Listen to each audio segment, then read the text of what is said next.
Hey, y en avait-tu d'autres joueurs qui te faisaient peur, genre, à part... Larac. Ouais. Chara à Boston, là. Chara. 6 pieds 9, là. C'est des... Il est 6 pieds 9, ce style-là. 6 pieds 9, c'est... Hey, ça, c'est sans patin. C'est un Tabarnak. 7 et 1, 7 et 2. Ah ouais, c'est Yao Ming, c'est avec ses patins. C'est là. fatigant, puis c'est des gars forts. Tu sais, il y a des gars dans le monde du hockey, c'est des combattants comme des gars du UFC, là. Ils sont capables de se battre, là, vraiment. Là. Ils font ça tout l'été, ils s'entraînent, puis... Moi, je suis capable de me battre, je me suis battu souvent, mais je suis pas à ce niveau-là. Tu sais, ces gars-là, ils me donneraient une bonne volée, puis moi, je me suis fait casser le nez souvent, mais eux autres, je pense que c'est encore plus profond que le nez. Il te casse l'âme. Et là, ils te cassent à travers le crâne. Ah ouais. Puis, ouais, ça, tu te battais souvent, toi, dans la ligue? Ben, je ou, me suis battu... je dois avoir à peu près entre 30 et 40 combats dans ma carrière professionnelle. Ouais. Puis ça laisse-tu des marques, ça, ou... Ouais, ben, tu sais, genre, tu sais, tout à l'heure, tu parlais de Guillaume Latendresse avec des commotions, des affaires de main.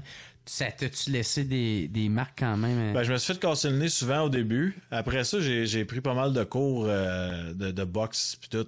Ah ouais, pour le hockey. Pour me défendre. Ah ouais. Je pourrais dire que j'aurais pas peur de personne sur patin pour me... Ma défensive, je l'ai travaillée. Là. Je me ferais plus casser le nez. Ouais. Mais je suis pas un gars qui va donner un coup de poing puis le gars il fera pas de dos. Là. Je suis pas un. Tu sais, Georges Larac, par exemple, le gars que je parlais, lui, il donne un coup de poing, là, c'est fini. Là. Il y a déjà des gars qui sont restés à l'hôpital longtemps, comme une semaine après recevoir une gauche. Moi, je suis pas de même. Je suis capable de me battre, très, très capable de me défendre, mais. Ah ouais. Mais j'adore l'adrénaline, par exemple. Quand tu jettes tes gants. Que ça l'amène? C'est la peur, là, que tu regardes l'autre gars qui est crinqué. Puis tu sais que tout le monde te regarde dans les estrades. Cette adrénaline-là est incroyable pour moi. Tu t'as peur, là, parce que là, tu sais que l'autre, c'est un autre gros gars. Là, ouais. Tu vas en manger une ou t'en mangeras pas une. Puis c'est comme un pile ou face assez stressant. Puis quand t'as fini, ben t'es bien fier de toi. Puis il y a pas de rancœur ou d'un fois il y en a? Non, ou... c'est rare. C'est rare que la plupart du temps... C'est genre, hey, on s'en va se péter. C'est ça. La plupart du temps, les gars se disent félicitations après puis avec un sourire. Ben, il y a une forme de respect. Ouais. Mais admettons, quand les fois que je me suis fait casser le nez, là, puis ils te mettent les deux barres de métal dans le nez, puis ils te replacent ça entre deux périodes, là, ça c'est un peu moins fun. C'est un peu moins le fun, ouais. Tu penses-tu qu'il devrait garder ça, là, la bataille dans le hockey, ou? Ouais, écoute, c'est un débat qui dure depuis longtemps, puis avec tout ce qu'on sait sur les coups à la tête, je vais dire ma réponse honnête, je ne sais pas. Ouais. Je sais pas qu'est-ce que ça ferait pour les joueurs, parce qu'il y a des joueurs qui aiment ça.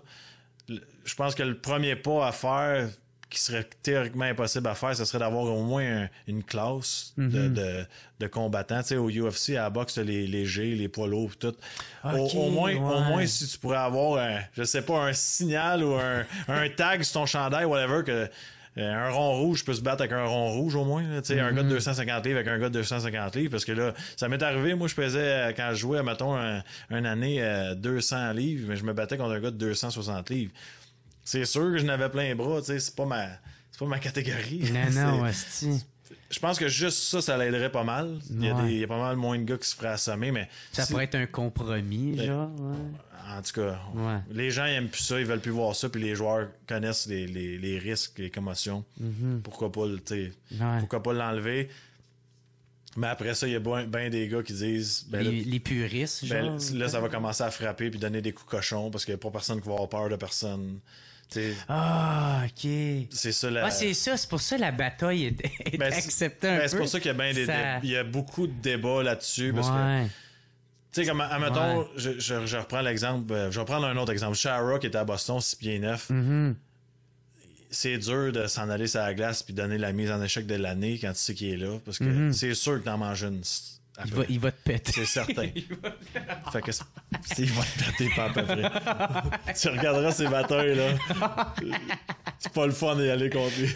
Non, ouais. Puis, m'amener, il avait ramassé Paturity.